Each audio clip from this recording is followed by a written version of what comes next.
প্রকৃত বন্ধু নির্বাচন।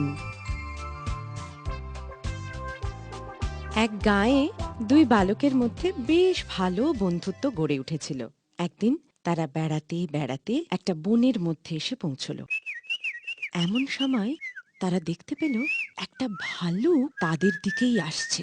এই এই দেখ দেখ দেখ দেখ, একটা ভাল্লুক আমাদের দিকে আসছে রে। ওরে বাবা, এই ভাবিস কেন? আর পালা রে, পালা পালা পালা। দুই বন্ধুই প্রাণ ভয়ে পালাতে লাগলো। ওদিকে ভালুকটাও পিছু ছাড়ল না। বিপদ সঙ্গীন বুঝে এক বন্ধু একটা গাছে উঠে পড়ল। আর আমায় ভাল্লুক ছুতে পারবে না। আরে আরে বন্ধু, তুমি আমাকে ছেড়ে একাই গাছে উঠে পড়লে। আমি তো গাছে উঠতে পারি না।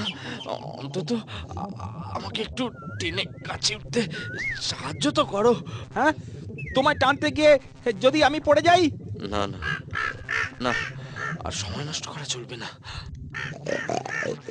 দ্বিতীয় বন্ধুটির মাথায় একটা বুদ্ধি এলো।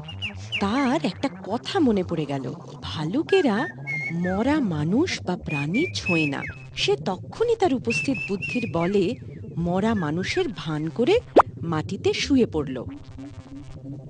ইতিমধ্যেই ভালুকটি দ্বিতীয় বন্ধুর কাছে এসে পড়ল।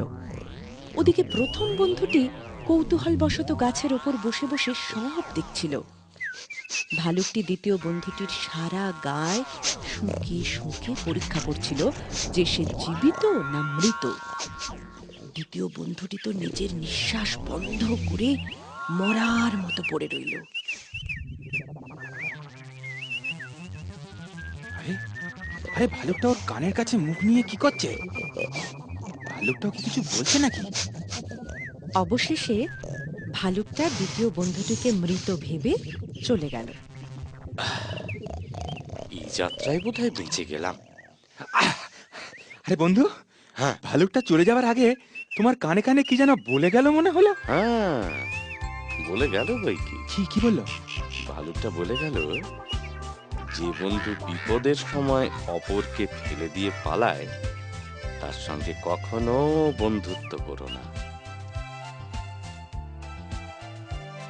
একমাত্র বিপদের সময়ই প্রকৃত বন্ধুর পরিচয় পাওয়া যায়।